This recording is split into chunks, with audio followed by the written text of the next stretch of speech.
All right, so this is about 12 and a bit months of Unbox. So basically what is Unbox? It's about the ultimate postal service, self-delivering cardboard boxes. It's a comedy physics game that was spawned from the December 2014 Unreal Game Jam. So we decided, we were working for a few months on prototypes. We decided to take a break from game development by doing 3 days of intensive game development. But very fortunately, we came up with Unbox. It was much better than what we were working on up until that point. So we were like, maybe we should change projects. The theme was what's in the box, so you can see where we went with that. And we didn't win, but there was plenty of Unbox buzz. There's a lot of people on doing YouTube videos and on the Twitch stream when they were announcing the winners, and people going, oh, this looks really cool, I hope they do more. We were like, we kind of feel like that. People are telling us that we should do more of it. We should do more of it. So I'll just show you a quick trailer to show you what we came up with in the first 3 days.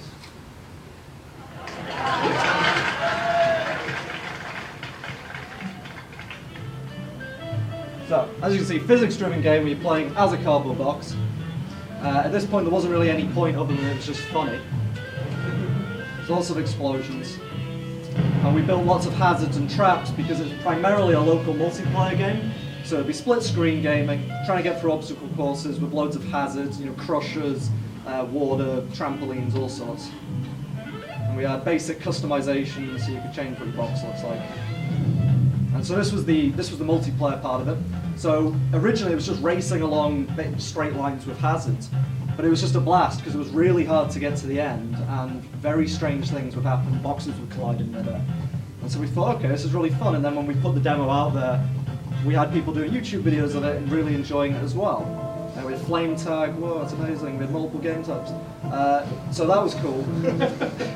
And yeah, we actually, because of the power of with blueprints, we were able to put this together rather quickly. We didn't actually stay up all night through the game jam, which is kind of what you're meant to do, but we had a pretty good night's sleep. It was at Christmas as well, so Merry Christmas. So that's what happened in December. Just click back on this. So in January, we're going, right, let's make some millions. This is clearly going to go places. So, as I said, Unbox was different in a kind of good way. We'd never seen a game like this, and people wanted to play it. So it also fit into our market research, into what consumers currently enjoy, and we've all seen things like Iron Bread and Goatson doing really good in the Twitch community. So we realized, okay, it's a kind of comedic physics game, not one that's sort of a throwaway title like Goatson was when it was first created, but something that's built from the ground up to not just be a fun physics experience, but also a fully fledged game. Well, okay, that kind of ticks the best of both worlds. So we also need to make money or we're going to die. So it was kind of important that we really get on making a product, have a clear timeline of this is when it's going to start, this is going to be the middle point, it's going to be the end, and we're going to make money from it. So the goal was originally get a pre-alpha in 1 month, and throughout that entire period just test, get out to as many people as possible. Kind of ambitious, but we managed to just about pull that off. We got really good feedback, so from that we added weapons, because cardboard boxes rolling around in a multiplayer environment is fun, but there wasn't much player interaction. How can we do that? In games like Mario Kart, how do you interact with each other? You shoot blue shells at each other and get angry. So we're like, okay, let's add those. So feedback was really important. So now it was all about hitting the road. So we had this pre-alpha, and we were wondering, okay, how are we going to show everybody what we've got? How are we going to get out there? And so the plan was, okay, let's develop and continuously exhibit and attend events. We've got a network, like our life depends on it, but obviously remain cool and collected. And this is also going to be a really good chance to get proper feedback on the game, get people playing it and telling us these weapons suck or this level sucks, so this is great. So we went to Gamebridge Animex kind of mid-February, and Gary Napper here played the game, gave us some feedback, very useful. Yeah. But you carried on regardless. We got slated, but we persevered. And then in the morning after, I went out to Indicate East, because we realized right from the get-go we need to kind of get in front of journalists, we need to get in front of the platform holders like Sony and Microsoft. And actually from that event, we demoed to Sony, Microsoft, and Nintendo, which was really cool. And we had, at its core, a game that had all the features of the one. We had the boxes rolling around, we had multiplayer maps, we had different game modes. And so while it was pre-alpha and looking really rough, as you saw, it basically met all the requirements they need to get the ball rolling, or the box rolling, on sort of, okay, let's talk more. And I said, okay, maybe I'll come to GDC and we'll follow up with a bit more gameplay. So March was the gold rush. Go out to GDC, pitch the game to people there. So we all kind of, from the get-go, agreed this was a console game. It played really well, 4 controllers, people on the couch. But we were just developing a PC, so we were thinking, okay, originally the timeline for this was probably release at the end of the year, maybe April next year, to complete everything we wanted. We're thinking, right, well, from all the horror stories we've heard of other devs, it takes a long time to get contracts sorted and get dev kits. I know people who have applied for dev kits and got them 12 months later. So if we don't get them now, if we don't start these talks, we're not going to get the equipment in time. We also probably need a publisher. We wanted to self-publish. We realized pretty early on that we didn't really have the resources or the contacts to get in front of journalists, the platform holders, and so we thought, okay, we'd better start meeting those people. And we really didn't know what we were doing at all, so just the more people you know, the more chance they're going to know something, and you can call them and then they will give you a reference to somebody who can actually help you. So I'll show you, this is the trailer we then had at that point. And I didn't have a good enough laptop to actually demo the game, so we just had to bring this around on a phone, try and impress people. So as you can see, it's improved ever so slightly graphically. There's some explosions. I actually can't. When I did this in PowerPoint before, it just lost its shit. So. Can you see it all? Yes. So at this point we're starting to use the fracture mesh tool to have a lot of destruction. We have cosmetics. You can put hats and glasses and clothing now in your box. So you'll see in a second, there's a silly business suit in the box. That was always the part that got the biggest laugh as well. And we have lots more multiplayer maps now, lots more multiplayer modes.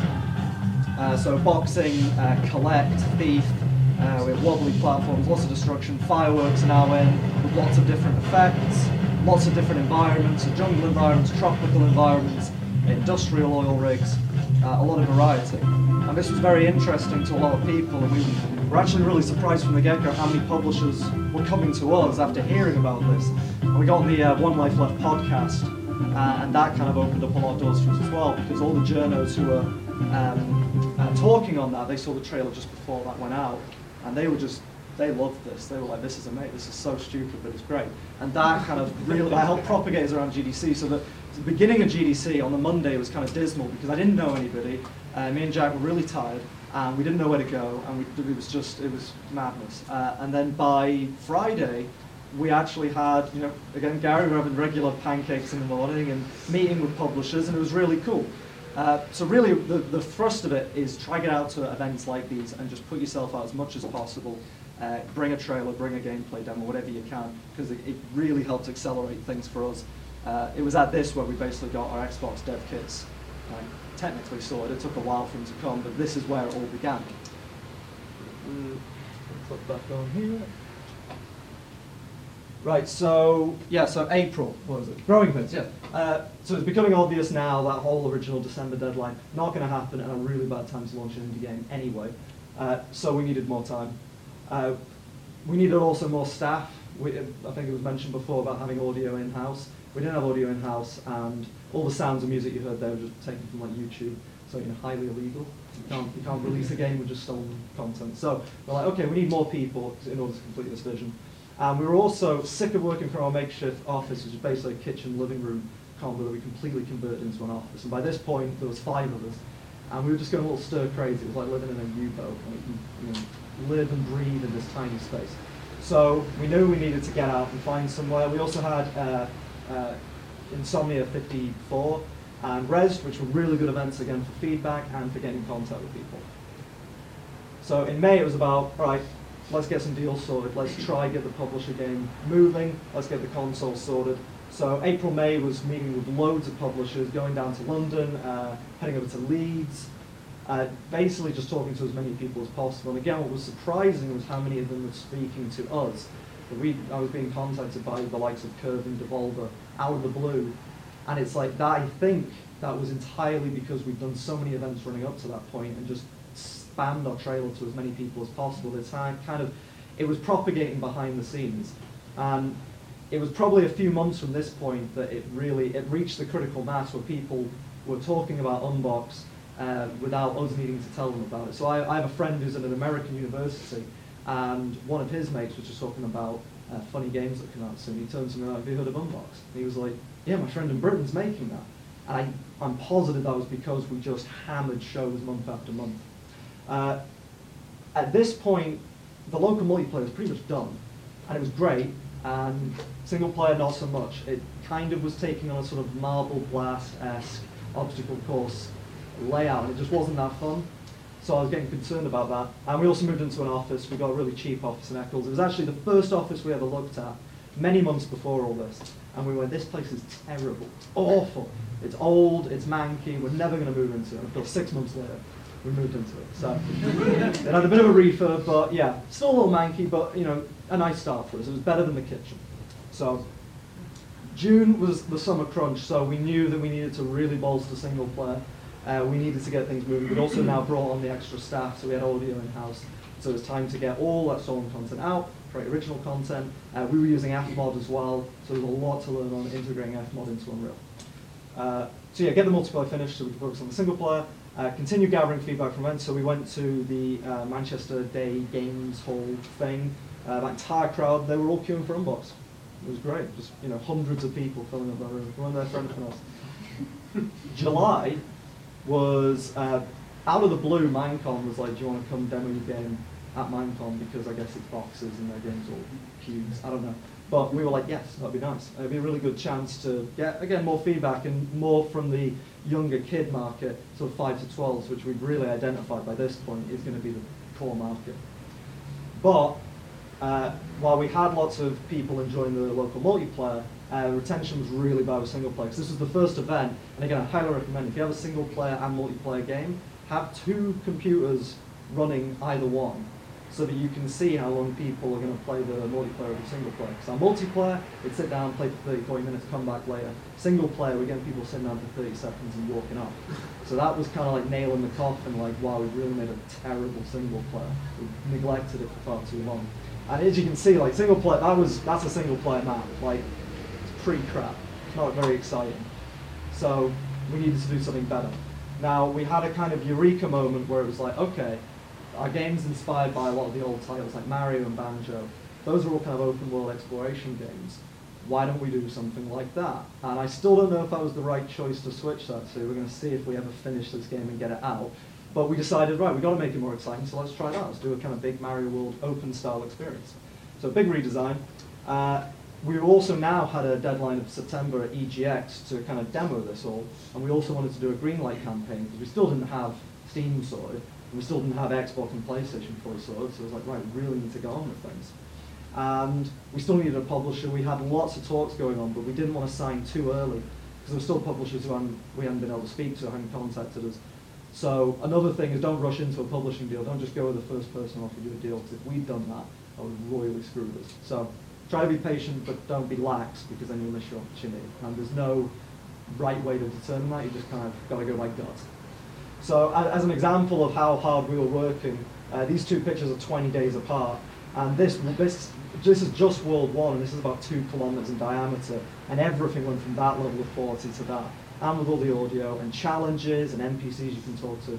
So it was a pretty horrendous month, all the while I was preparing our Greenlight campaign, which fortunately went really successful. So EGX went really well. We timed it so that Greenlight ran over it, and that really helped boost our likes and yes votes. And so it also proved that the single player gamble paid off. So we had people sat there playing local multiplayer for an hour, and people battling to get through the single player for an hour, not leaving no matter how many times they died or the game crashed because of our faulty blueprinting. But it was great to see people now playing single player. So yeah, that gave us a really big boost. And we were also now into final discussions with publishers, and this was the turning point for us. With whether it's publishers, journos, investors, anyone who's interested in your game, they want to see traction. So all well, it's not hard to make a game in terms of just bash something out and have something you've done in a few months. It's really hard to prove that people want to play that and more importantly want to buy it. You've got to give journalists a reason, a story behind the game. You've got to give publishers a reason for, okay, well, why do you think it's going to sell? And if you've not got any sales and the best you've got is a couple of tweets, they're probably not going to buy it. So this was kind of the turning point for us because we flew through Greenlight in just under 2 weeks. And we had a really good showing at EGX and a lot of journalistic coverage. We're on Kotaku, Eurogame, and the Rock Paper. And that was the first real big PR buzz we had. So now we could turn to publishers and we had a bit of leverage because we could prove we had traction. So I'll show you the trailer now that we had for this. And this is what we used to get through Greenlight. Very important, if you're doing Greenlight, keep it down to about a minute. Oh, and we can finally use the Unreal logo at the start, which is nice.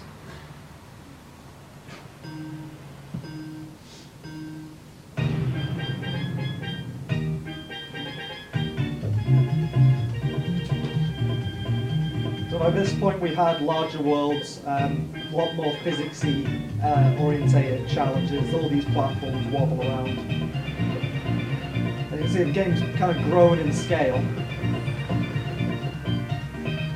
A lot more customization. Now we had a lot more characters. We found that people didn't really identify with boxes that were just cardboard boxes, but the ones with the cutesy faces they loved, so we did more of those. And pretty much throughout this whole period, local multiplayer didn't change that much other than just the physical assets and the sound getting better. Most of that was still in place from our work before.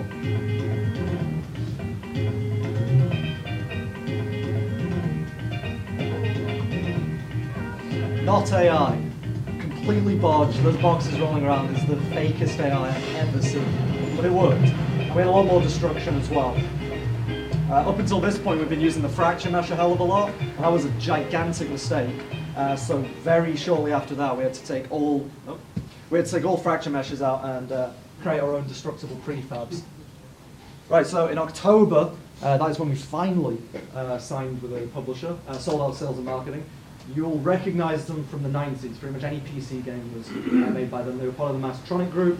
They quit, shut down for a while, restructured, and now they focus on helping smaller teams find a route to the digital market, but more importantly the physical market, and getting into retail.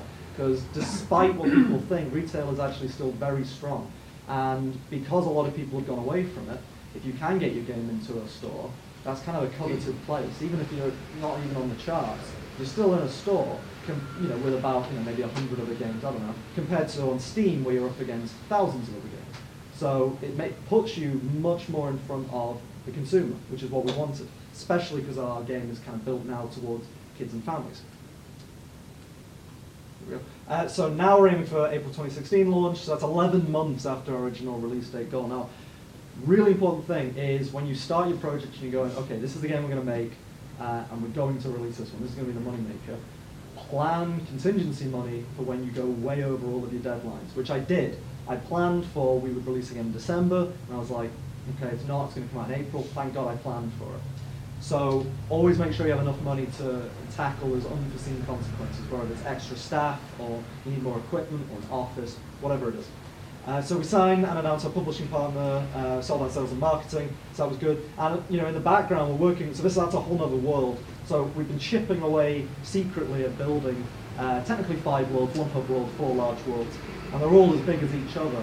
And we're a 7-man crew, so by this point we're really starting to feel the pressure because we're doing the job of at least 15, 20 people, but 7 of us, and on a really, really just crap monthly pay, just awful. We just dropped it all right down, just so we could keep the company going. So November and December was all about really deadly deadlines.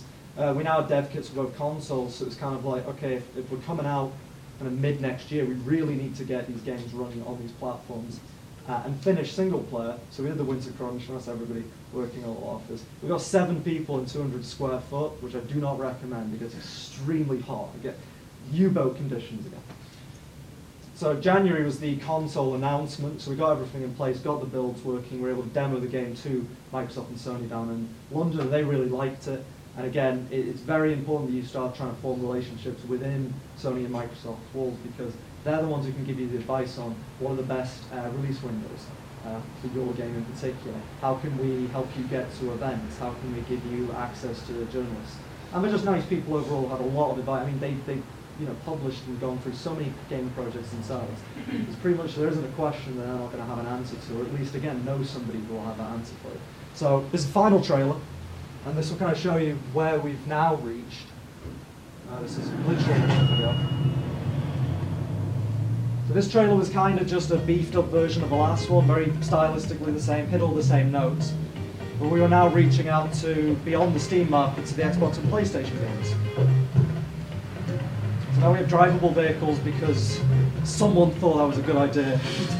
It's funny, but that's a shame. They're funny, but my God, were vehicles hard to build. See if it's loading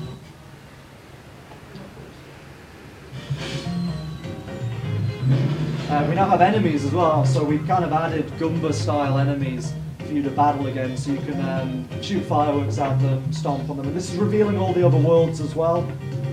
So we now got big mountainscapes, ancient ruins, portal-esque environments. Quality's dropped down right there. There's an enemy. A lot more customization. Again, that really rudimentary AI. And again, the local multiplayer, again, largely unchanged. We had that finished months ago.